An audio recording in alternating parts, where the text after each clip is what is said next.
Le film commence avec Jania Wilkinson, qui dort paisiblement avec sa fille Aria. Elle rêve de la nuit précédente, passée à l'hôpital avec sa fille. Elle se réveille dans une autre matinée étouffante et prépare Aria pour l'école. Elle la lave doucement, craignant qu'elle fasse une nouvelle crise d'épilepsie et tombe encore. Aria est excitée de montrer son projet scientifique, mais elle n'a pas payé la cantine et les autres enfants se moquent d'elle. Il manque 40 $, alors Jania promet qu'elle réglera ça plus tard. Même si elles sont en galère, Jania donne quelques pièces à Benny, un autre locataire de l'immeuble. La proprio du ghetto n'est pas contente parce que Jania n'a pas encore payé son loyer. Elle menace de jeter toutes leurs affaires si elle ne paie pas. Jania promet de payer avant 10 heures une fois qu'elle aura reçu son salaire.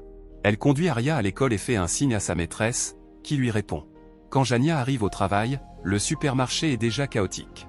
Non seulement elle doit gérer le manager cruel du magasin, Richard, mais aussi les clients impolis qui essaient d'acheter des taquis avec leur carte d'aide sociale.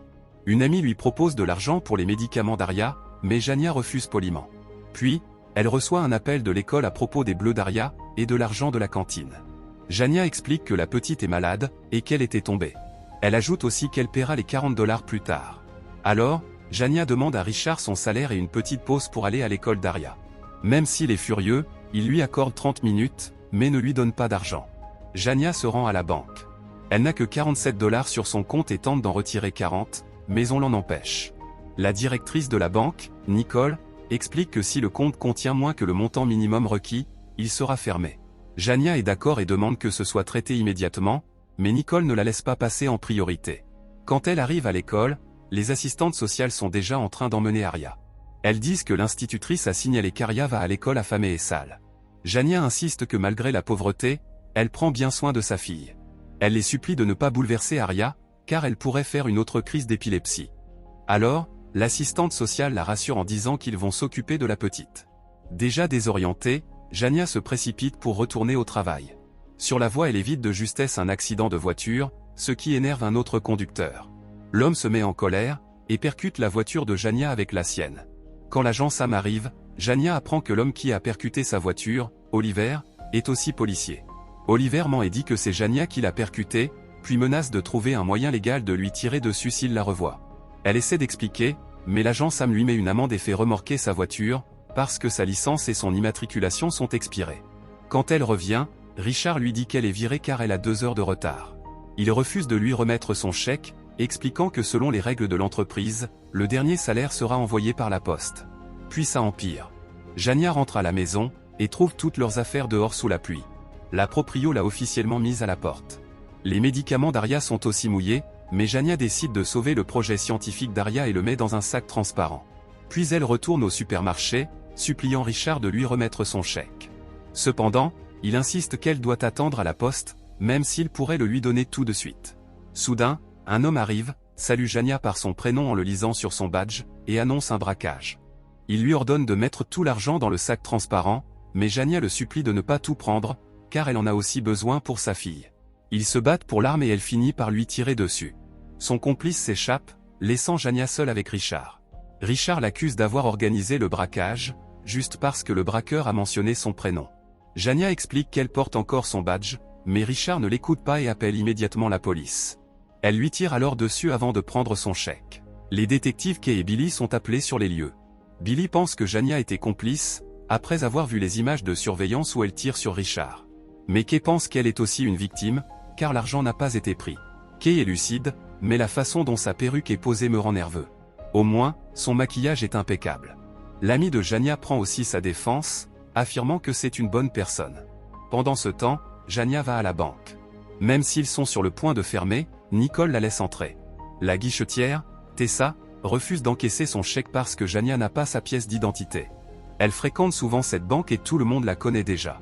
Mais Tessa reste ferme. Alors Jania sort l'arme, et lui demande encore une fois. Cette fois, Tessa commence à sortir de l'argent, mais elle appuie aussi sur un bouton, alertant la directrice et la police. Nicole parle au téléphone avec les autorités, et signale que Jania a une bombe dans son sac. Les détectives apprennent que Jania a été expulsée de chez elle, et qu'à présent elle braque une banque. Jania est surprise lorsque les guichetières, Tessa et Raya, commencent à sortir beaucoup d'argent. Elle insiste en disant qu'elle veut juste ses 521 $, rien de plus. Nicole dit aux gardes de laisser les gens sortir, mais personne ne veut partir sans son argent. D'où elle finit par avouer qu'il y a une braqueuse armée à l'intérieur. De son côté, Tessa panique toujours, alors Nicole prend le relais et ordonne qu'on donne à Jania son argent. Jania est tellement désorientée, qu'elle ne comprend pas pourquoi tout le monde a peur. La police finit par arriver et encercle les lieux, pendant que le chef Wilson demande à ses détectives ce qu'ils ont découvert jusque-là. Soudain, un homme tente de plaquer Jania et un coup de feu part. Comprenant la gravité de la situation, le garde et l'homme s'enfuient. L'homme critique violemment le garde, disant qu'il n'a rien fait, alors il a dû tenter de désarmer Jania. Pendant ce temps, Jania s'énerve que Tessa continue de pleurer alors qu'elle ne lui fait même pas de mal. Puis elle voit à la télé les informations sur la situation. Dehors, la détective Kay dit au chef Wilson que Jania acceptera peut-être de lui parler, parce qu'elle est une femme. Quand Dan, le négociateur arrive, il laisse Kay continuer. Jania explique à la détective que le coup est parti par accident et qu'elle voulait juste encaisser son chèque, quand la guichetière a soudainement sorti plus que ce qu'elle demandait. Elle s'énerve que Tessa ait appelé la police contre elle. Kay lui demande de sortir, mais Jania sait qu'on l'arrêtera si elle le fait, alors elle met fin à l'appel. Quand elle reçoit son argent, elle remet $40 à Nicole pour qu'elle les donne à Aria pour la cantine. Puis elle voit que l'agent Oliver est devant la banque, le même homme affreux qui lui a foncé dessus plus tôt. Craignant qu'il la tue, elle ordonne à la guichetière de baisser les rideaux. En regardant les images des caméras de sécurité, les autorités prennent le projet scientifique pour une bombe. Alors l'escouade anti-bombe est appelée. Raya prépare son téléphone pour lancer un live sur TikTok et montrer ce qu'il se passe à l'intérieur. Quand un vétéran et sa femme demandent à partir, Jania les laisse simplement sortir.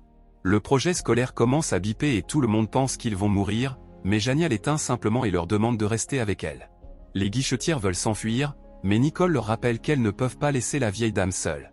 Elles ne veulent pas non plus énerver Jania à cause de la bombe dans son sac. Alors que Jania apporte des chaises aux personnes restées à l'intérieur, la police envisage de faire appel au FBI.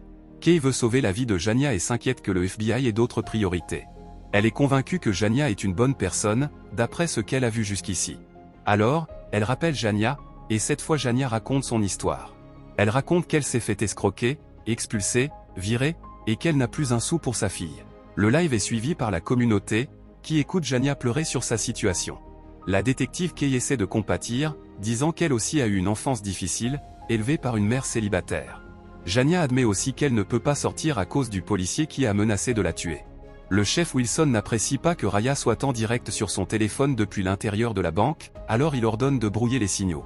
Pendant que Jania débranche les caméras, Tessa cherche une issue pour s'échapper. Les détectives Kay et Billy n'ont toujours pas retrouvé les policiers mentionnés par Jania. La vieille dame, Isabella, essaie de compatir avec Jania, parce qu'elle comprend ce que c'est de tout perdre.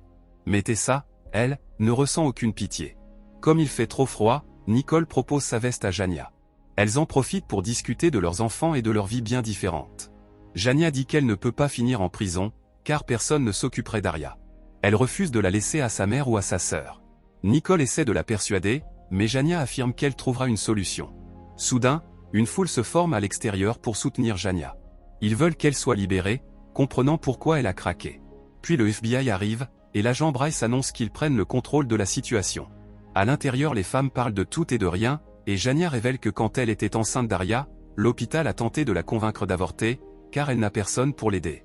Nicole lui assure qu'elle est de son côté, alors Jania lui demande de s'occuper d'Aria jusqu'à sa sortie de prison. La directrice de la banque accepte. Isabella commence à se sentir mal, alors Jania la laisse sortir elle aussi. Mais Nicole refuse de partir et revient à l'intérieur. L'agent Bryce contacte Jania, mais elle préfère parler à la détective Kay. Parler à l'agent ne fait que l'agiter davantage, et elle refuse de sortir tant que le policier qui l'a menacée est encore là. Soudain, l'appareil se remet à biper, affolant tout le monde. Quand Jania comprend pourquoi ils ont peur, elle leur explique que c'est juste un projet scolaire de sa fille, et non une bombe. Tessa paniquée, part aux toilettes et écrit un message sur la vitre, il n'y a pas de bombe, et Jania n'a qu'un seul pistolet. Jania veut appeler les autorités pour leur dire que ce n'est pas un explosif, mais Nicole l'en empêche. Elle lui explique que si tout le monde pense qu'il y a une bombe, c'est ce qui empêche les forces de l'ordre de faire irruption. Elle lui conseille plutôt d'annoncer à la détective Kay qu'elle va sortir, en laissant le sac à dos derrière elle. Juste à ce moment-là, les détectives retrouvent l'agent Sam, qui leur explique que c'est Oliver qui a percuté la voiture de Jania. La détective Kay explose et frappe Oliver, disant que tout a commencé à cause de lui. L'agent Bryce empêche qu'on réponde au téléphone, mais la détective Kay le défie et informe Jania qu'Oliver a été retrouvé. Elle veut une preuve que c'est bien lui.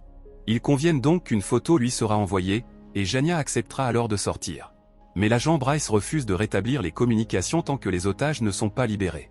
Alors la détective Kay se rend à la banque et montre la photo d'Oliver à Jania. Après confirmation, elle laisse partir les deux guichetières. Mais Nicole décide de rester et de lui apporter son soutien. Puis Jania reçoit un appel de sa mère. Elle lui explique qu'elle n'a pas braqué la banque, qu'elle voulait juste récupérer l'argent pour les médicaments d'Aria. Sa mère lui annonce alors qu'Aria est déjà morte. Elle est décédée la nuit dernière après une crise, et ils l'ont emmenée à l'hôpital, mais c'était trop tard. Jania réalise alors que toute la journée, elle a seulement imaginé la présence de sa fille, et qu'elle était seule tout ce temps où elle pensait être avec elle. Il n'y a jamais eu de travailleuse sociale, elle hallucinait. Nicole avoue qu'elle a appris la vérité un peu plus tôt. L'agent Bryce donne alors l'ordre de prendre la banque d'assaut, et Jania s'imagine en train de se faire abattre, mais Nicole lui prend la main et lui assure qu'elles vont s'en sortir. Elles sortent ensemble, les mains levées comme promis, guidées par la détective Kay. Alors qu'elle la menotte, Kay lui dit qu'elle est contente de enfin la rencontrer. Pendant qu'elle monte dans la voiture, toute la foule l'acclame en lui montrant son soutien. Et le film se termine. Ce film nous rappelle à quel point une mère peut se battre quand elle n'a plus rien, sauf l'amour pour son enfant. Dans un monde qui la rejette, elle garde sa dignité, sa force et son humanité. Abonnez-vous pour plus de vidéos comme celle-ci, activez la notification et laissez un like pour aider la chaîne. Merci d'avoir regardé.